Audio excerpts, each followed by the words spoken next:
can do it? Yes. Please, for the sake of our children and our future, we have to do it. Okay, I'm going to introduce my dear friend Tom Munds. Where are you, Tom Munds? Where are you? Oh, here he comes. All right. Here's what you need to know about my friend Tom. He had a stroke not too long ago, and it was tough on Patriots to see our friend down. It was tough. We didn't like it. He had a lot of prayer. But one thing we learned about Tom Munds is not even a stroke can keep that man down. No, sir. This man's passion for liberty pushed him through. And I know what that's like because I have an autoimmune disease. His passion for liberty pushed him through so he could be in front of us today and help us get Ammon Bundy elected. He's with the John Birch Society. One of the things when I first became an activist back in 2015, 2016, I'd heard of John Birch Society because they have had such a good reputation for so very long. And Tom Munds is the guy to tell you about it. If you have questions about Agenda 2030, Tom Munds is your man. If you have questions about the global agenda, Tom Munds is your man. So I'm really excited to hear what he has to say today. But just so you know, if you have questions about this and you want to be able to talk to people you know about it, Tom Munds is your man. Thank you, friend.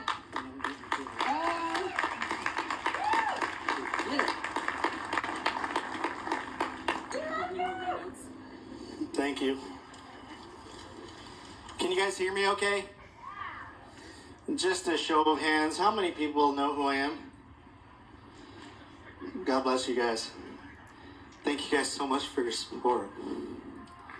And thank you for being here and knowing what's right. This country is in deep trouble and it needs your help. And from what it looks like, if I may be honest, may I be honest today? We have to work harder. I wanted to let you guys know, as Misty let you know, that I did almost die last year. Many of us know other people that have died this last year at the hands of many different things. There are many people that are struggling with disease today that they didn't otherwise have. America really isn't in very good shape because of that. And we all know a lot of the reason why, don't we? As Misty had said about my knowledge of the global agenda, we've gone back for 58 years to be able to expose what is happening today. And it's finally coming to fruition. And although I'm happy that people are getting it, there are still many that don't. And it's important for us to be able to do what we can as light, as God has called us, to be able to shine that light and expose that darkness for what it is, who that is, and to be damned if we're going to allow them to be able to take control of our lives. Amen? It's been told to me that, and I'm sure you guys have heard this, the only two things that are for sure are death and taxes. Is that right? Remember that? Remember you heard about that? Well, death is for certain. And I would argue that taxes are not necessarily something that needs to happen because it's merely a human construct. The question really isn't when we die. It's what we leave when we die. It's how you want to be known when you die. And I was sitting there and I was recovering, wondering if I ever would. I still am wondering. So forgive me if I go astray. It's really about being okay with where you are. It's about communing with God and finding out His purpose for your life. We all know that we were chosen for such a time as this, do we not? We've been told that time and time again. Are you fulfilling your righteous job according to scriptures on what He wants you to do today? And if you're not doing it, I'm here to encourage you, with a rather dark message, I might add, to empower you, to try to get you to focus more on what it is that God has for you. Because when you die, there is something called a legacy that is left behind, isn't there? It's posterity, isn't it? And when I was sitting there recovering and I was thinking about my beautiful wife and my 4 children, I thought, am I okay? if I didn't pull out of this? And you know the answer? I was perfectly fine with it. I just didn't want to die facing the doctor that was wearing 3 masks when I was in the hospital. So I guess my question today is, are you willing to be able to fight for the light of freedom or for the darkness of tyranny? If you're not fulfilling your duty just yet, and the scriptures clearly say that there is only good and evil, which side are you on? Are you doing all you can to fulfill your purpose according to the scriptures in exposing that light and being part of freedom? Or is it merely an option? Because for you, my friends, there is no option for the enemy. They're all about winning. God calls us to be the salt and the light. Are we? Actually, the intent wasn't to preach. But we are called to be the salt and light. And are we doing that?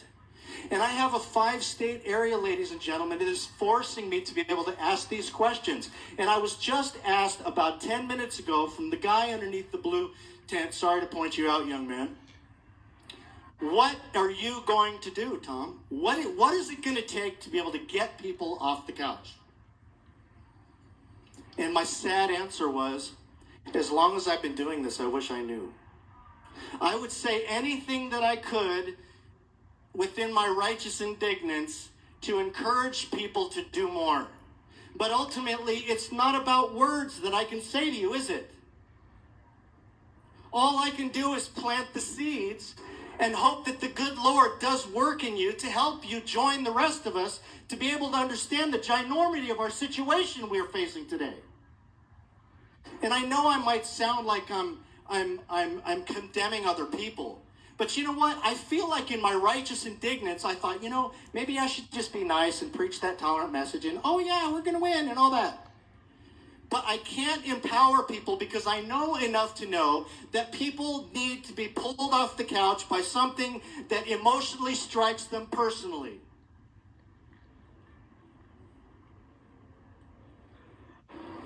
I had a conversation with Ammon Bundy yesterday. I am proud to call him my friend. And he taught me something, and maybe it was just a reminder. I had asked him about why he does a lot of the things that he does. And he mentioned very prominent figures like Martin Luther, Joan of Arc, Rosa Parks. These prominent figures that stood when nobody else did because they stood for what was right. And I was left pondering 2 things. Why is it that these people would stand and risk death, incarceration, or both? And the answers that I came up with are much dealing with what I deal with every day. Standing in righteous indignance against tyranny imposed by man is one reason. And the other one that allowed it to happen was the ignorance, fear, and apathy of man that stood by knowing it was happening and allowed it to happen. Well, that sends a very clear message to me. It helps me wonder if I am my brother's keeper. And if I love God as my first greatest commandment, and I love my neighbor as myself as the second, what is my job to God? My God is to be able to defend the liberty for all of you when nobody else will, hoping enough people will find the leadership that's necessary to be able to rise you up like at no time left in history and to be able to say, God bless America, we are taking it back.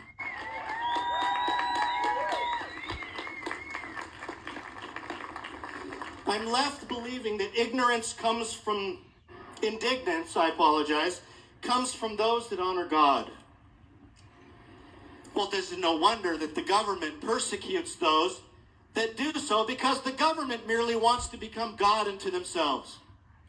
Is there any other reason to be able to connect what needs to be connected to other people by merely pointing that out? It's not really that difficult, is it? Ammon and I agree. He's been the subject of much persecution. But if he was a prominent figure in history, as no doubt he will be, Does he suffer the fate that he suffers for one of those two reasons I just mentioned? Is he suffering the things that he's suffering because there aren't enough people or that have allowed the government to be able to carry the narrative? Ammon and I agree in the principles of liberty, the founders' original intent, divine providence, involvement of people in their government they desire to fight, the importance of eternal vigilance, and we won't even vote for friends if they don't align with our principles. I have a question to ask you guys, and this is the interactive section. Where's Brad Little on these issues? The founders patiently appealed to a king, didn't they? They listed all of the abuse. They did everything they could lawfully and peacefully until one time they realized they couldn't. And yet people stand by and they righteously point out where they think they're righteous, while they're pointing out fingers saying that we're judging, which is kind of ironic, about why Ammon would take a stand when nobody else would. And it was a perfect opportunity for the government to be able to lambast his character. But yet, have we not learned from history, knowing that if you want to be a prominent person in history, or you felt like you have to be, what's necessary is for you to understand the principles of liberty enough to fight for them. And what did Ammon do? He stepped out when most people didn't even know who he was. And he ended up standing in righteousness. And you watch him, and the way that he acted was a lot better than I would. But we, in a sense, I think we failed because a lot of us allowed him to hang. And I can no longer do that. As active as I have been, and the different trajectories that we're on, we converge on one point. Government is become abusive. Our duty is to be able to engage in our civic government like the founders did before they left the chains of tyranny from Great Britain. If they continue to refuse, our job is to understand that our obedience and our allegiance is to God first, not the government. As we all know, we have to consider what kind of character and what kind of person we want. Do we want a man that restores liberty, state sovereignty, the traditional family, state lands, natural resources, and the founders' intent of the Constitution? Or do we want a man that's never seen, never heard from, surrounded by his political oligarchs, supporting his deep state bureaucracy, a man that invents and implements unlawful orders, that empowers the government and NGOs, the one that takes from you to give to somebody else at your expense, grows government while condemning you as an anti-government extremist on the other? Are you righteously indignant right now with me? Say amen. Amen.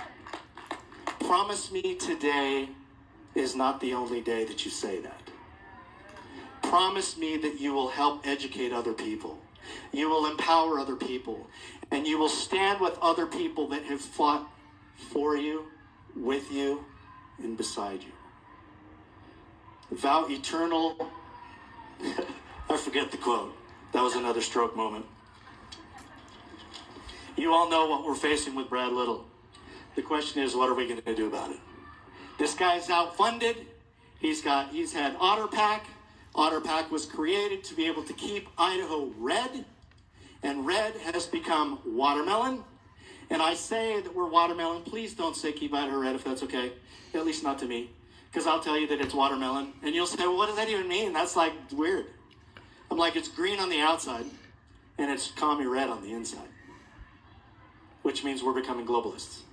We're supporting environmentalism and globalism through environmentalism, and we're doing it in the name of liberty, or true Idaho patriotism.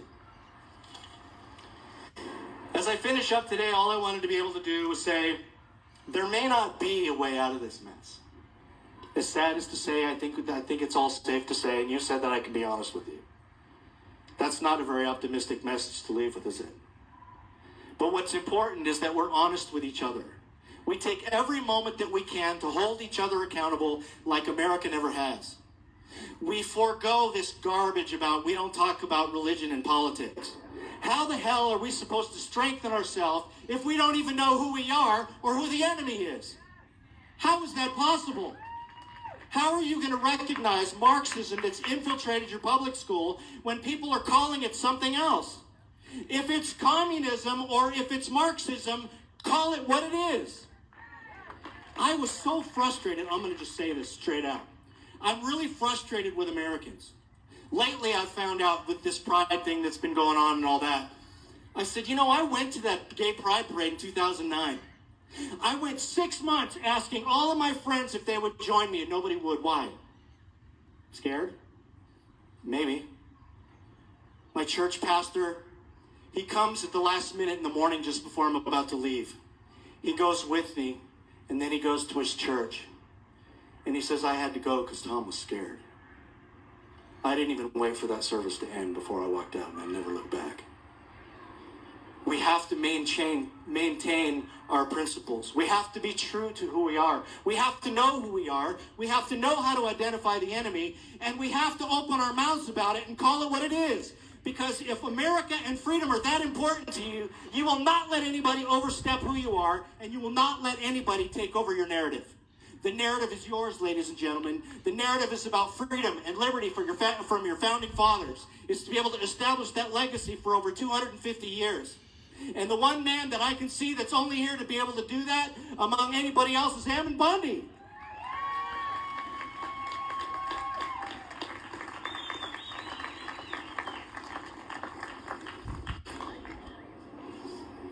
We may all die someday.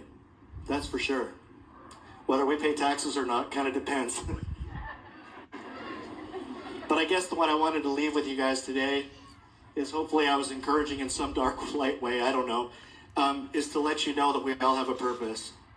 And to be able to remind you, for all of you that have children and grandchildren, exactly what you're fighting for.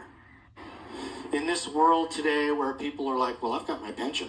I can't say anything. My oath never dies, but I'm going to go ahead and take that pension. Sorry if that offends you, but, I'm just kind of like that.